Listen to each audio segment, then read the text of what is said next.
કેમ છો મિત્રો? બધા મજામાં છો?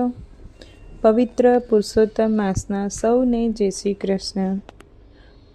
તમે લોકો મારી વાર્તાને સાંભળો છો, પણ લોકો લાઈક નથી કરતા. લાઈક કરો, શેર કરો, સબસ્ક્રાઈબ કરો. બીજી વાર વાર્તા સાંભળવી છે કે નહીં? સબસ્ક્રાઈબ નહીં કરો તો વાર્તા ફરીથી કેવી રીતે આવશે તમારી પાસે? અને લાઈક કરો તો એટલીસ્ટ મને એવું થાય કે ના, તમને લોકોને ગમી રહ્યું છે. નહીંતર પછી આપણે કાલથી વાર્તા બંધ કરી દઈએ. તમે લોકો જે રીતે કહો એ રીતે આપણે કરીએ, ઠીક છે? હવે આજે પાવનધારા 10મી, દેડકામાંથી દેવ પ્રગટ્યા. તો ચાલો સાંભળીએ આપણે વાર્તા. એક નાનું સરખું ગામ. ગામમાં એક ડોશી રહે. ડોશીનું નામ ગંગાબા. એ ગંગામાનું સંસારમાં કોઈ નહીં. નાનપણથી જ રાંડેલા, એટલે કે વિધવા થઈ ગયેલા. સાસરિયામાં કોઈ નહીં ને પિયરમાંય કશું નહીં. ગામને પાદર ઝૂંપડીમાં રહે. રેટીઓ કાતે ને પેટ ભરે. મોડી રાત સુધી ભજન કીર્તન કરે. યથાશક્તિ દાન પુણ્ય કરે. ક્યારેક ક્યારેક બ્રાહ્મણને પણ જમાડે, તો ક્યારેક કોયણીઓ પણ કરે. એવામાં પુરુષોત્તમ માસ આવ્યો. ગંગામાએ પણ વ્રત લીધું. પ્રાતઃકાળે ઉઠી અને સૌની સાથે નદીએ નાહવા જાય. કાંઠાગોરની વાર્તા સાંભળે. પછી ગામના બધા મંદિરે દર્શન કરવા જાય. પાય પૈસો મૂકીને પ્રણામ કરે. પાછા ઘરે આવે ત્યારે મોડું થઈ ગયું હોય. અનપણ આવીને રાંધે, એકટાણું કરે ને પછી જાય પાછા કથા સાંભળવા. ઘણીવાર ગંગામાને વિચાર આવતો કે હે પ્રભુ, તે એક દીકરો દીધો હોત ને તો તારો ખજાનો ક્યાં ખૂટી જવાનો હતો. દીકરો હોત તો કાચની પૂતળી જેવી વહુ આવત. વહુ આવત તો ઘરનું કામ સંભાળી લેત અને હું આખો દિવસ નિરાતે તારું ભજન કરત. આ તો અડધો દિવસ ઘરના કામકાજમાં જ જતો રહે છે. કથા વાર્તા સરખી સંભળાતી નથી. ગંગામાં આવા વિચાર કરી કરીને વલોપાત કરે. ત્યારે ગોલોકમાં વિરાજેલા પૂર્ણ પુરુષોત્તમ પ્રભુ વિચાર કરે છે કે આ ભોળી ડોશી એક ધાર્યું મારું વ્રત કરે છે, એકેય અધિક માસ ચૂકી નથી, તો એની ભીડ તો ભાંગવી જ જોઈએ ને. કે છે ને કે ભોળાનો તો ભગવાન છે. અને મિત્રો, આજે પણ જો તમે ભોળા ભાવે પ્રભુની સાચા હૃદયથી ભક્તિ કરો છો ને, તો તમારી આજીજીઓ, તમારું દુઃખ, તમારો વલોપાત પ્રભુ સુધી પહોંચે જ છે. હવે એક દિવસની વાત છે. ડોશી દાંતણ કાપવા માટે વગડે ગઈ. 2 દાંતણ કાપ્યા. દાંતરડાથી કાંટા છોલ્યા તો કાંટો હથેળીમાં વાગ્યો અને ત્યાં થયો મોટો ફોડલો. અરે રે! ગંગામાં તો મૂંઝાણા. હથેળીમાં ફોડલો એટલે કામ તો થાય નહીં. જેમ તેમ કરીને કામ પતાવે. વળી પુરુષોત્તમ પ્રભુનું વ્રત એટલે નદીએ નાહવા તો જવું પડે. ન જાય તો વ્રત તૂટે અને ફોડલામાં પાણી ભરાય. વેદના વધતી જાય. ગંગામાં તો ભગવાનનું નામ લેતા જાય છે અને કામ કરતા જાય છે. હવે એક દિવસ ફોડલો ફૂટ્યો. 5 પરુના બદલે એક દેડકો નીકળ્યો અને ડોશીમાની સામે ટગર ટગર તાકી રહ્યો. ગંગામાં તો ચકિત થઈ ગયા. અરે, આ શું ચમત્કાર! દેડકો તો ઘરમાં કૂદાકૂદ કરવા લાગ્યો. એને કૂદકા મારતા જોઈને ગંગામાં પણ હરખાવા લાગ્યા. ઘરમાં કોઈ માણસ નહોતું ને, એટલે ઘણીવાર મૂંઝવણ થતી. પણ આ દેડકાના આવ્યા પછી તો ગંગામાં એની સાથે સુખ દુઃખની વાતો કરે, એને હુલાવે ફૂલાવે, અને દેડકો ડ્રાઉં ડ્રાઉં કરી અને સામો જવાબ આપે. 1-2 દિવસમાં તો દેડકો ને ગંગામાં સાથે એવો હળી મળી ગયો કે ઘડી કંઈ આઘો ન જાય. જ્યાં ગંગા ડોશી ત્યાં દેડકો. ગંગામાં નદીએ નાહવા જાય, ત્યાંથી દેવદર્શને જાય તો દેડકો પણ એમની સાથે જ જાય. ગંગામાં પણ દેડકાને સગા દીકરાની જેમ સાચવવા લાગ્યા. દેડકાને પથારી પાથરી દે, પારણે સુવડાવે, હાલરડા ગાય, ક્યારેક વઢે પણ ખરા. જે મળે એને દેડકાની વાત કરે. દીકરો મારો દેડકો નદીએ નાહવા જાય, દેવ દર્શન નિત્ય કરે, જે આપું તે ખાય. આખા ગામમાં ડોશી અને દેડકાની વાતો થવા લાગી. નાના છોકરાઓ તો ગંગામાને હવે ગંગામાની જગ્યાએ દેડકાવાળી ડોશી કહેવા લાગ્યા. ઘણી ડોશી પણ સામે જોઈ અને દાંત કાઢે. દેડકાને દીકરાની જેમ ઉછેરનાર ગંગામાની ઘણા લોકો મશ્કરી પણ કરે, પણ ડોશી કોઈનું સાંભળે નહીં. એ ભલી અને એનો દેડકો ભલો. એમ કરતાં પવિત્ર પુરુષોત્તમ માસ પૂરો થયો, પણ દેડકાનું સ્નાન વ્રત તો અખંડ થયું. પરોળિયો થયું નથી કે દેડકો તો ડ્રાઉં ડ્રાઉં કરતો નદીએ નાહવા ગયો. એ તો સ્વયં ભગવાન હતા.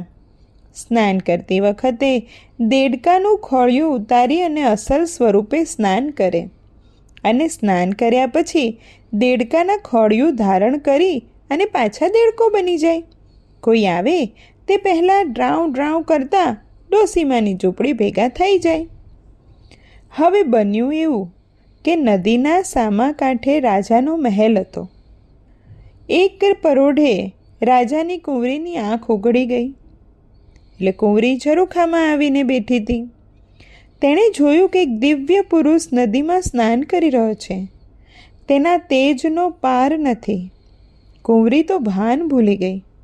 થોડી વારે તે દિવ્ય પુરુષ નદીમાંથી બહાર નીકળ્યો અને દેડકાનું ખોળિયું ધારણ કરી ડ્રાઉં ડ્રાઉં કરતો ચાલ્યો ગયો.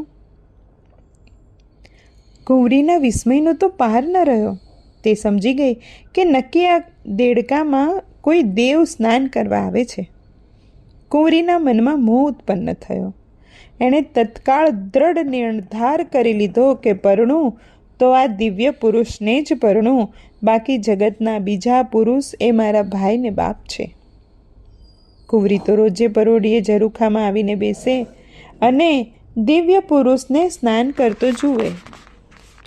હવે આ બાજુ કુંવરી ઉંમરલાયક થઈ હોવાથી રાજા રાણી તેને પરણાવવાની તજવીજ કરવા લાગ્યા.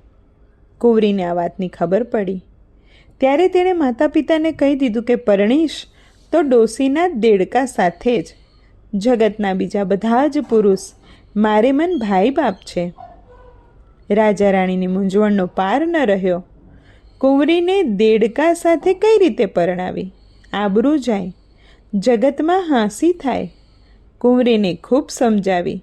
સામ, દામ, દંડ ને ભેદ બધું જ અજમાવ્યું, પણ કુંવરી એકની બે ન થઈ. એની તો એક જ વાત હતી, પરણું તો દેડકાને, નહીતર કુંવારી મરું. આખરે રાજાને રાણી હારી ગયા.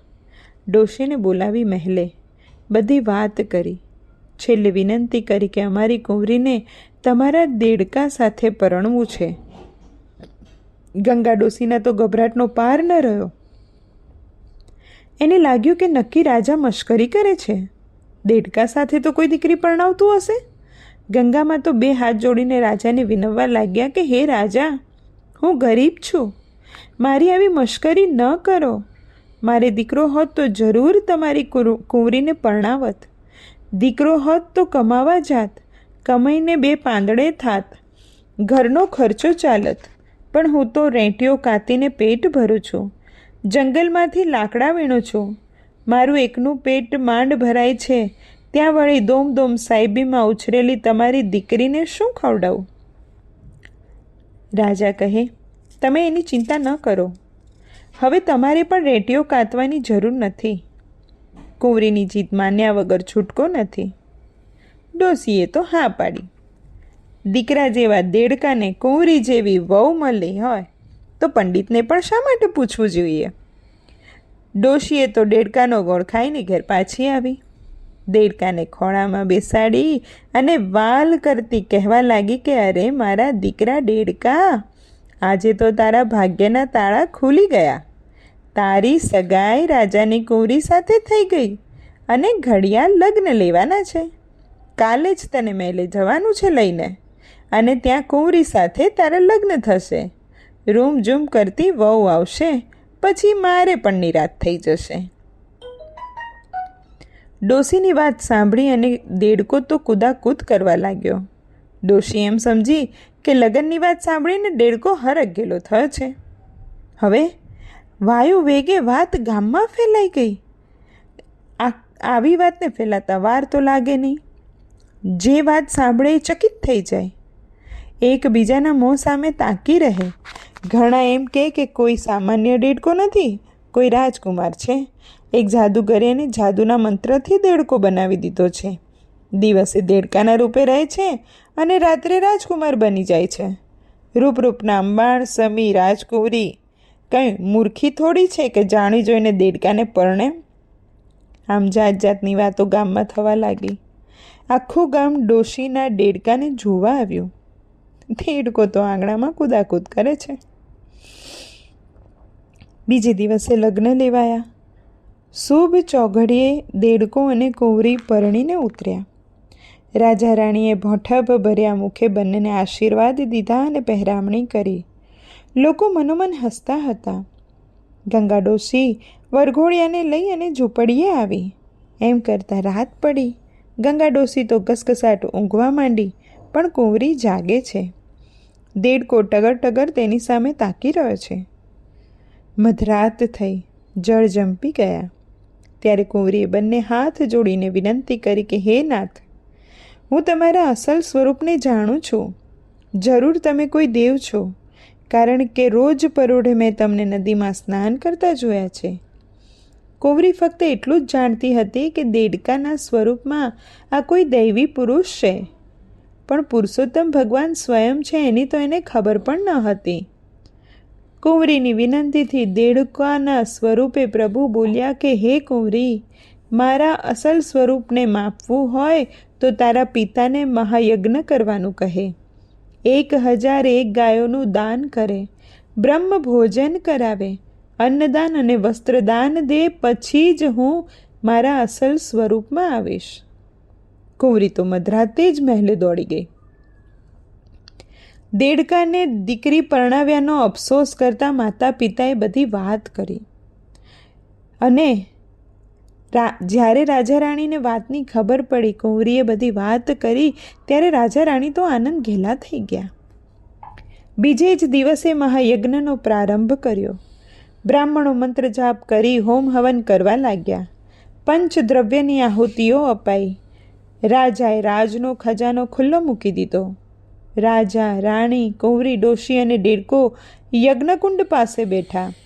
જ્યારે યજ્ઞ પૂર્ણ થયો અને શ્રીફળ હોમાયું, ત્યારે કુંવરીએ પ્રાર્થના કરી કે હે દેવ, હવે આપનું અસલ સ્વરૂપ ધારણ કરો, નહીતર હું મારો પ્રાણ ત્યાગીશ.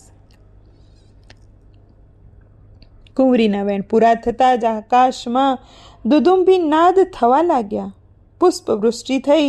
દેવોના વિમાનો આકાશમાં ચક્કર મારવા લાગ્યા અને પુષ્પોના ઢગમાંથી સ્વયં પૂર્ણ પુરુષોત્તમ પ્રભુ પ્રગટ્યા. દેડકાનું ખોળિયું છોડી દીધું. બધા હર્ષથી પુરુષોત્તમ પ્રભુના ચરણોમાં ઢળી પડ્યા. પ્રભુ ગંગામાએ અને કુંવરીને સદેહ વૈકુંઠ લઈ ગયા. ડોશી કેરો દેડકો નિત્ય નદીએ નાય, દેવ દર્શન નિત કરે કળા નવ કળાય. હે પુરુષોત્તમ પ્રભુ, તમે જેવા ગંગામાને તાર્યા, કુંવરીને તારી, તેવું તમારું શ્રદ્ધાથી વ્રત કરનાર સૌને ટાળજો. અને વ્રત કરનાર, વાર્તા વાંચનાર અને વાર્તા સાંભળનાર સર્વના પાપોનો નાશ કરી અને સૌને આશીર્વાદ આપજો. બોલો પુરુષોત્તમ પ્રભુની જય. સૌને જય શ્રી કૃષ્ણ. વાર્તા ગમી હોય તો લાઈક, શેર અને સબસ્ક્રાઈબ કરજો. કોમેન્ટ બોક્સમાં તમે તમારા સુઝાવ લખી શકો છો. હવે મોજ કરો અને રોજ કરો. બાકી કાલે ફરીથી નવી વાર્તા સાથે આપણે મળીએ છીએ. ત્યાં સુધી સૌને જય શ્રી કૃષ્ણ.